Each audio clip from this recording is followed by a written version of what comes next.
200 people watched my husband order security to remove me from a party. Not one of them knew that 19 years earlier I had walked into a burning engine room that the United States Navy's own manuals called unsurvivable. Neither did he. The ballroom at the Peabody Hotel smelled like lilies and old money. Crystal chandeliers threw light across 200 faces in black tie, all of them waiting for the keynote that would close out the Hartwell Logistics annual gala. My husband, Richard Hartwell, stood at the podium in the tailored Navy suit I'd picked out for him 3 Christmases ago, wearing the smile he saved for rooms he wanted to fall in love with him. I stood near the back, by the tall windows, in a plain gray dress that didn't ask anyone to look at it. I never let my dresses ask. Before I close tonight, Richard said into the microphone, I want to address something. Some of you have asked why my wife rarely speaks at these events, why she doesn't mingle, why she stands off to the side like she doesn't belong here. A ripple of laughter moved through the room,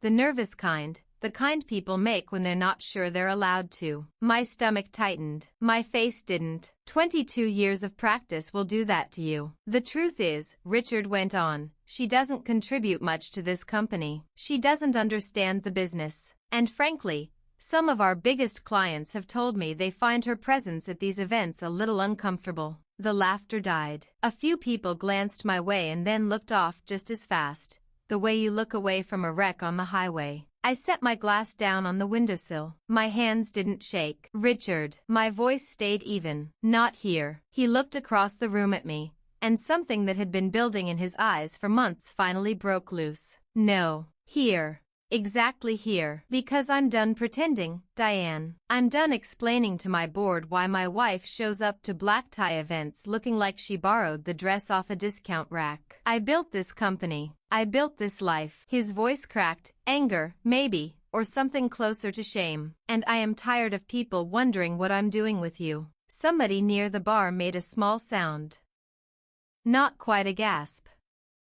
Richard turned to the 2 security guards posted by the door, men hired for coat checks and overserved guests. Not for this. Escort her out. The words dropped into the room like a glass hitting marble. The guards didn't move at first. The younger one, buzz cut, barely 25, glanced at his older partner, unsure. You hesitate when you're being asked to do something to a person who's done nothing, even if the man asking signs your paycheck. I didn't move either. Not because I'd frozen. Because I was thinking, and a long time ago, in a place I still can't fully talk about, I learned that clear thinking is the only thing that matters once a room turns on you. 200 faces, watching. Faces I'd smiled at over dinner tables for 20 years. Faces that had eaten in my kitchen, watched my daughter grow up, called me sweet and quiet and such a good listener, and never once, in all that time, asked what I might actually have to say. The younger guard started toward me. His shoes made the only sound in the room. I picked my glass back up. I didn't run. I didn't cry. I stood exactly where I was, because that was the only thing left I still had control over. He was 6 feet away when the doors at the back of the ballroom opened. A man walked in wearing navy dress whites, gold stripes climbing his sleeve, a chest of ribbons most of that room couldn't read but every one of them understood meant this man matters. 4 stars on his shoulder boards. Silver hair cut close. He moved like someone who'd walked into 1,000 rooms in his life and never once wondered if he belonged in them. He stopped just past the doorway. His eyes swept the room in half a second, the way a man reads a space when reading rooms has kept people alive. Then his eyes found me. And Admiral James Cole, 4 stars, United States Navy, a man whose photograph had once run on the cover of Time, came to attention and saluted me. The room went so quiet you could hear the ice settling in someone's drink. Richard's hand froze on the microphone. Nobody in that ballroom understood what they were looking at. By the end of the night, they would. 19 years earlier, in a kitchen in Norfolk, Virginia, I was 26 years old, mixing pancake batter, in love with a man I believed I understood completely. Richard Hartwell wasn't a bad man when I married him. I want to say that plainly, because it would be easy, looking back, to paint him as one, and he wasn't, not at the start. He was ambitious and funny, and he looked at me like I was the answer to a question he'd been carrying his whole life. He'd grown up poor in Youngstown, Ohio, son of a steelworker who lost everything when the mills shut down, and he'd spent every year since running from that childhood as fast as his legs would take him. When I met him, I'd just walked away from a career I wasn't allowed to discuss. That's not a figure of speech. I'd signed papers. I'd sworn oaths. There were whole years of my life I would carry alone for the rest of it, because talking about them was never a choice that belonged to me. Richard knew I'd served 6 years in the Navy, that much I could say. What he never knew, what almost no one knew, was what those 6 years had actually held. Or the 11 quiet years of consulting work that came after, work that took me to rooms whose addresses never made it into any newspaper. "You don't talk about it much," he said one night, early on, the ceiling fan turning slow circles above our first apartment. "Not much to say. I did my job. I came home." He believed that for years. Then, somewhere around year 8, he stopped believing it and started resenting it instead. It happened the way a house settles. You don't notice the crack in the foundation until the day the door won't close right anymore.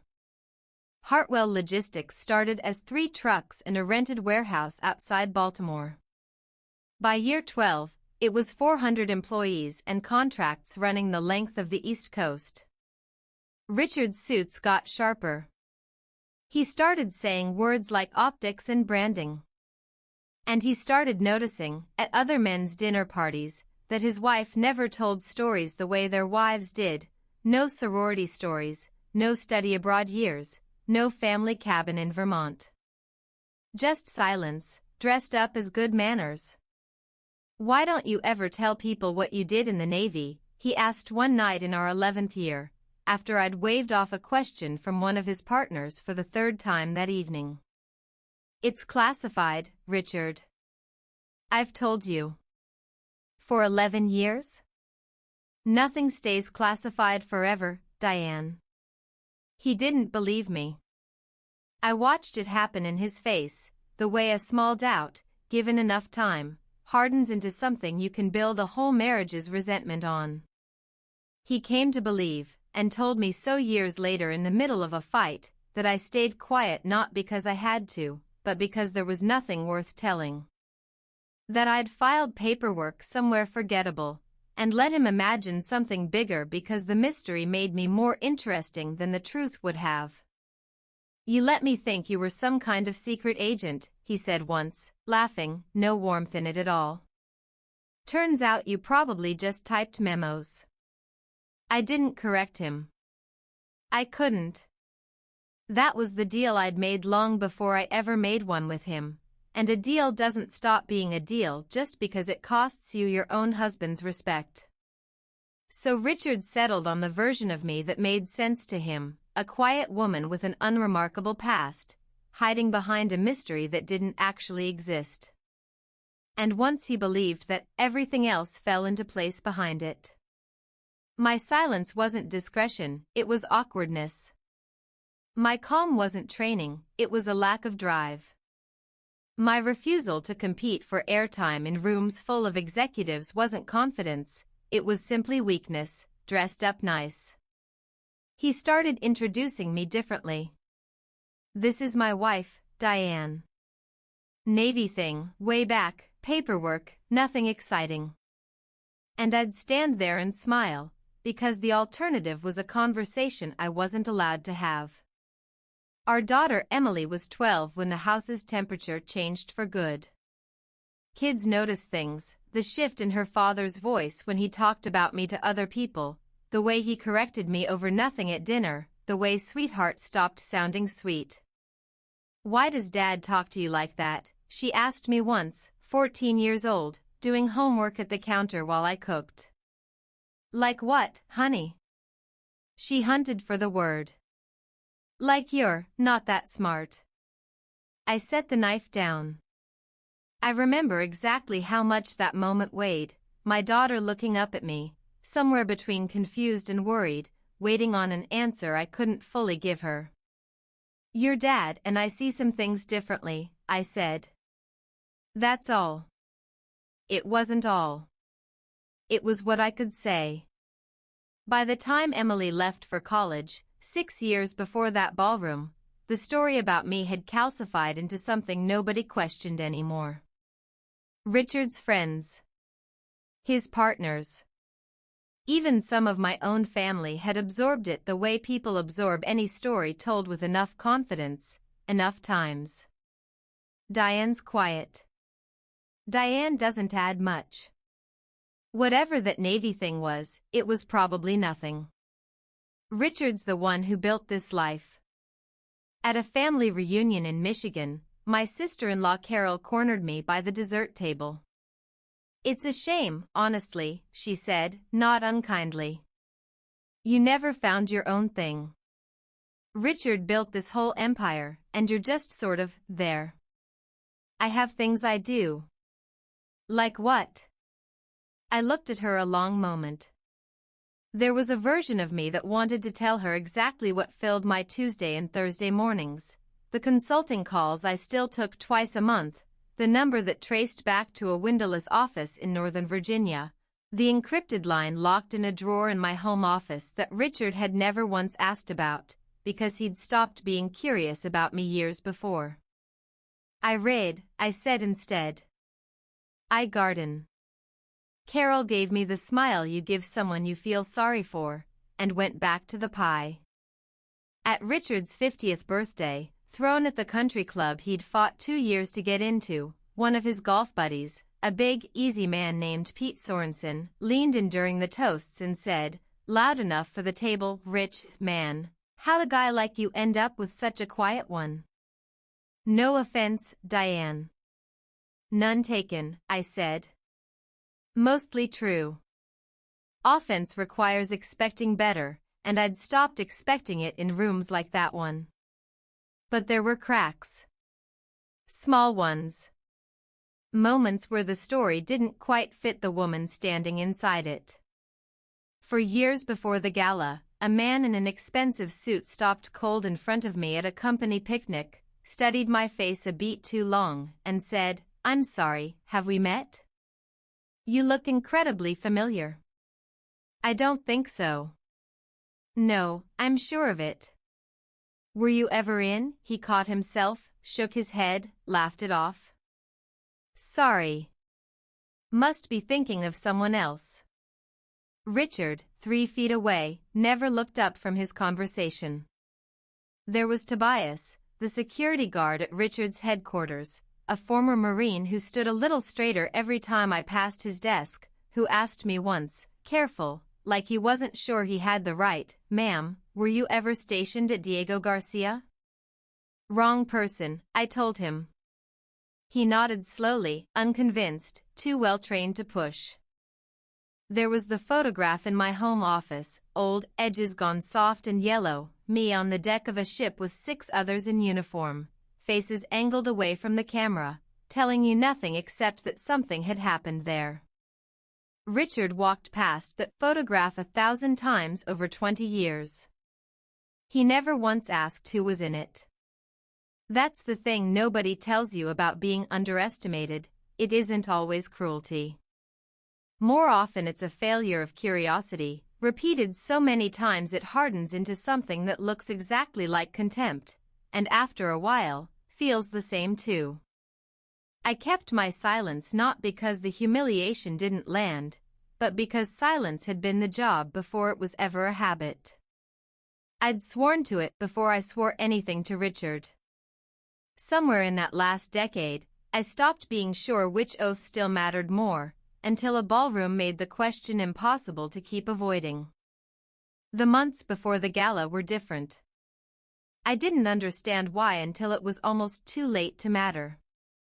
6 weeks out, the encrypted line rang for the first time in nearly a year. A voice I hadn't heard in a long time. "Commander Whitfield." My name.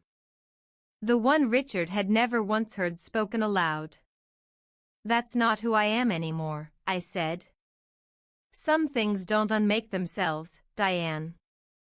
We need you for something, one meeting, an old asset review, nothing dangerous, just your eyes on paperwork. There's a reception tied to it. Naval circles. You may see some familiar faces." I didn't ask which faces. I should have. 3 weeks out, Emily called, her voice pulled tight around something she couldn't name yet. "Mom, this is going to sound strange. I met someone at a fundraiser in D.C., a Navy captain, older guy. He asked if my mother's maiden name was Diane Whitfield. I told him yes, and Mom, his whole face changed. He asked if you'd ever served on the USS Constellation. I said I didn't know." She paused. "He told me to tell you Petty Officer Alvarez says hello. Said he owes you a debt he can never repay." "What was that about?" I sat down on the edge of the bed. My heart was doing something it hadn't done in years. "It's a long story, honey." "Is it one you're ever going to tell me?" "Maybe soon," I said, and for the first time in a long time, I meant it. 2 weeks out, at Richard's office, dropping off a folder he'd forgotten at home, Tobias walked me to the elevator. Quieter than usual. "Ma'am." His eyes stayed on the doors ahead of him. I looked something up. "Hope you don't mind.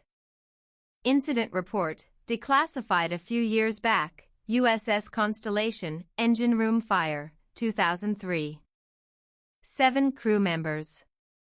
Name of the rescue team's commanding officer, redacted. Couldn't find it anywhere. But I found a photograph. Old Navy Times archive. Grainy as anything." His eyes finally came to mine. "I know your face, ma'am." The doors opened. I stepped in. "You should be careful what you go looking for, Tobias." I meant it kindly. He took it that way. "Yes, ma'am." 9 years he'd worked that desk. It was the first time ma'am had ever sounded like he meant something specific by it. 1 week out, Richard came home carrying the particular tension he got when the ground felt like it was shifting under him and he needed someone to hold responsible for it. A board member asked me tonight if my wife used to be some kind of Navy hero. He poured himself a scotch, didn't offer me one. Said his cousin recognized you at a Pentagon function years back. "You, Diane. Meanwhile I've spent 20 years telling people you did paperwork." "I never told you I did paperwork, Richard. You never told me anything." His voice cracked against the kitchen tile. "Do you have any idea what it's like, being married 22 years to someone who might be a stranger?" There was a version of that moment where I told him everything. Where I sat him down and said, "Here's what I did, here's who I was, here's why I couldn't say it." I almost did. My mouth opened around the start of it. But the look on his face wasn't curiosity. It wasn't even hurt. It was fear, fear that whatever I'd been, it might turn out bigger than what he'd built himself into. And I watched that fear curdle, right there in the kitchen, into something uglier. "Whatever it is," he said, quieter now, and more dangerous for it, "it's not going to matter much longer. I need you at the gala next week, and I need you to not embarrass me. Whatever games you're playing with old military buddies, keep it out of my company's event. I've never once embarrassed you, Richard. You embarrass me every time you open your mouth and nothing comes out." He walked out of the kitchen. I stood there a long while after, looking at our wedding photo on the wall, 22 years younger, both of us so sure we knew exactly who we were marrying. 7 days later, I'd find out how wrong one of us had been. Which brings us back to the ballroom. Admiral James Cole stood in the doorway, hand still raised, and 200 people turned to follow his line of sight to a woman in a plain gray dress, standing by the window with a glass in her hand. Commander Whitfield. His voice carried easily across the silence. I wasn't certain you'd be here tonight. When I heard Hartwell Logistics was hosting, I hoped. The guard 3 feet from me had stopped moving entirely. He glanced at his partner, then at Richard, then at the 4-star admiral standing at attention in the doorway, and something in his face said he understood, all at once, that whatever he'd been asked to do, he was no longer capable of doing it. I set the glass down again. My hand held steady, but something in my chest had come loose, some last piece of armor I'd been wearing for 20 years. Admiral Cole. My voice caught, just slightly, on his name. It's been a long time. 19 years. He lowered his hand and started toward me, and the crowd parted the way water parts, not because anyone told them to, but because every person in that room understood, without being able to say why, that they were watching something bigger than the party they'd come to attend. Richard stood frozen at the podium, microphone still in hand, his face moving through something complicated, confusion first, then a dawning, sick understanding, then something close to grief, for a version of his life that had just quietly ended. You knew my wife?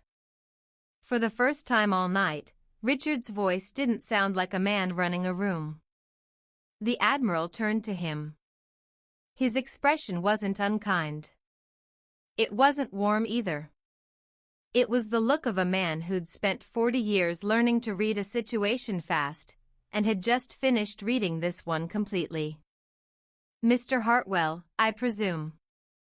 A beat. We haven't met. Though I've heard your name before, your wife mentioned you, years ago, when we served together. Spoke of you kindly. He turned back to me before Richard could find words. May I? He gestured to the space beside me. Of course. He looked at me a moment, and something in his face softened. March 2003. USS Constellation. Engine room fire. He didn't turn back to Richard, but he raised his voice just enough to carry.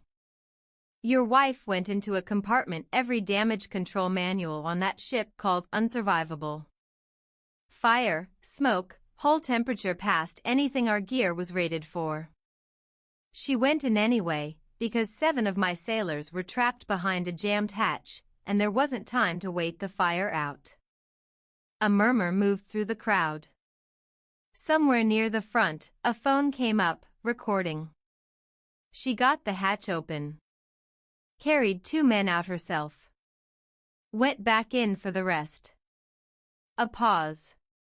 By the time it was over, she had second-degree burns on both arms and enough smoke in her lungs to keep her in a hospital bed for 6 days. 7 men came home to their families because of what she did that night. I commanded that ship. I pinned a Navy and Marine Corps medal on her chest myself, in a hospital bed, because she wasn't well enough to stand for it.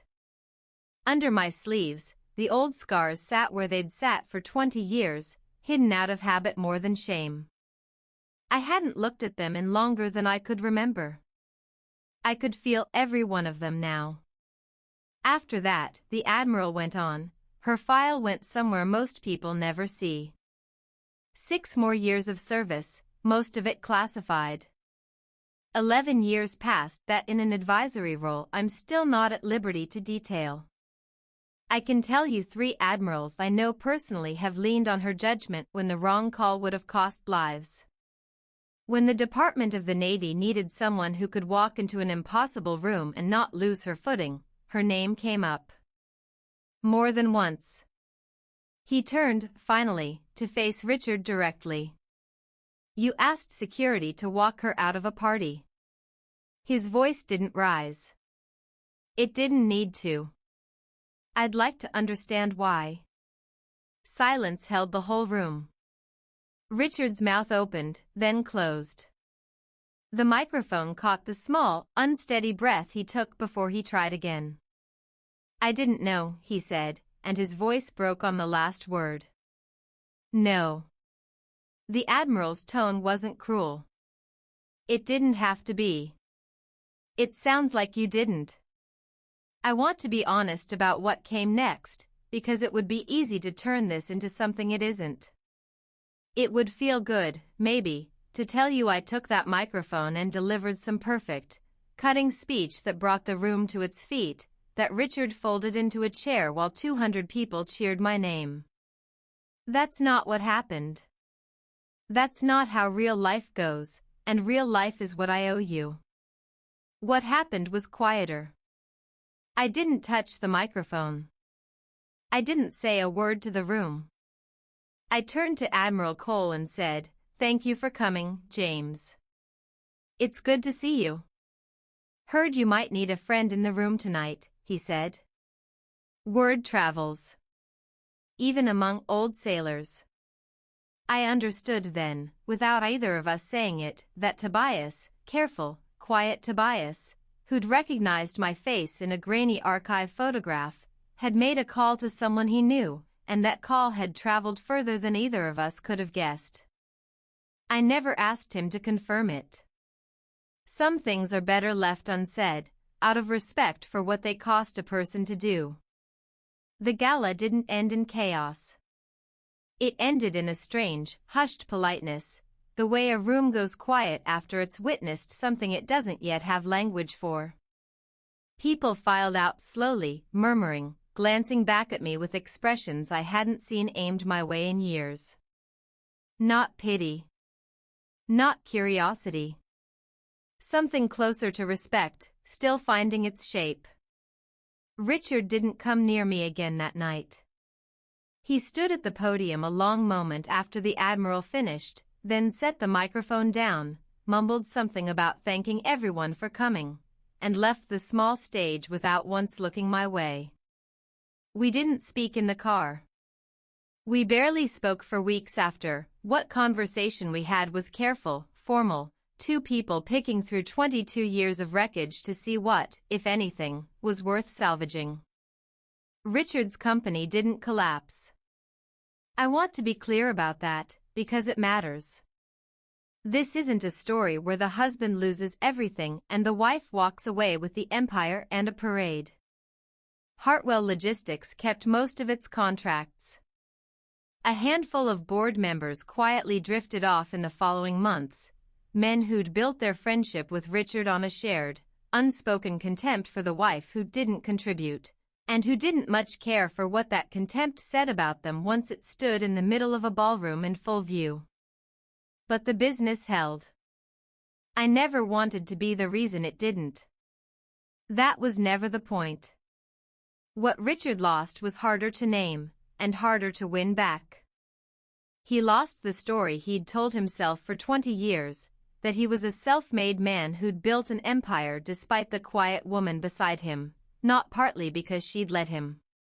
He lost the easy certainty that let him talk about me the way he had, for 2 decades, at dinner parties and company picnics and family reunions, without ever once being asked to answer for it. 3 months after the gala, he asked to meet for coffee. Not the house. Somewhere neutral, a small place near the water. "I've been seeing someone," he said. "A therapist. My assistant recommended her, after everything." "That's good, Richard." He turned his cup slowly on the table. "She asked me something I still can't answer. Why I needed you to be small. 22 years, Diane, and I don't think I ever asked you a question about your life like I actually wanted the answer. I think I needed you smaller than me, because if you weren't, I didn't know what I was worth. I didn't rush to fill the silence. The old version of me would have. I let it sit instead. I'm not asking you to fix that," he said. "That's not fair to ask. I just needed to say it out loud to you, since you're who I did it to. Thank you for saying it. We didn't get back together, not the way people mean when they say that. The divorce finalized 8 months after the gala, quiet, without cruelty, the way an ending can go once both people stop performing for a crowd that isn't there anymore. Richard kept the house. I didn't want it. I found a small place near the water instead, not far from that coffee shop, with a porch where I could sit in the evenings and not have to explain myself to a single soul. Emily visited 2 weeks after I moved in. We sat on that porch and watched the sun go down over the bay, and for the first time in her life, I told her everything. The fire. The 6 years. The 11 after that. The names I still couldn't say, even now, and the ones I finally could. She cried a little, somewhere in the middle of it. All those years, she said, I thought you were just quiet. I thought maybe you just didn't have much to say. I had plenty to say. I wasn't allowed to say most of it. And by the time I could, your father had already decided he knew who I was. Are you angry at him? I sat with that question a while before I answered. She deserved the honest version, not the easy one. I was. For a while. I looked out at the water. But your father didn't build that story alone. I let him. Every time I stayed quiet instead of finding some way to hand him even a piece of the truth, every time it was easier to let people underestimate me than fight for a different version, I was building it too. What he did wasn't right. It wasn't. But I stopped being angry at him for believing something I spent 20 years helping him believe. That's not fair to you, Mom. No, I agreed. It wasn't. But fairness and truth aren't always the same thing. I'm giving you the truth. Admiral Cole and I still talk every few months, an old habit neither of us has broken. Tobias left Hartwell Logistics a year after the gala. He sent a card when he did. Just a few lines. Thank you for teaching me that some of the quietest people in the room have carried the heaviest things. Semper Fi, ma'am. I keep it in a drawer with the old photograph, the one Richard walked past 1,000 times and never once asked about. I think about that ballroom sometimes. The moment right before the Admiral walked through the door, when a young guard stood 3 feet from me and an entire room believed I deserved to be walked out. I think about how calm I looked, not because it didn't hurt, but because I'd spent so many years learning to carry hard things without letting them show on my face. I'm not telling you this for sympathy. I'm not telling it as a warning to every husband who's ever underestimated his wife, though maybe it can work as one anyway. I'm telling it because I think a lot of us, more than we'd ever admit out loud, have spent years making ourselves smaller for someone else's comfort. We stay quiet because it's easier. We let other people write our story because correcting them feels like more trouble than it's worth. And sometimes it takes something as loud and public as a ballroom full of strangers to remind us we were never actually small. We were only ever waiting for someone to ask the right question. If there's one thing worth taking from this, it's this: you don't owe your worth to a room that's already decided not to see it. But don't let silence become the whole story either. Somewhere between staying quiet and demanding to be seen, there's a life worth living, one honest conversation at a time. I found mine on a porch by the water, finally telling my daughter the truth. Somewhere between staying quiet and demanding to be seen, there's a life worth living, one honest conversation at a time. I found mine on a porch by the water, finally telling my daughter the truth. I hope you find yours too.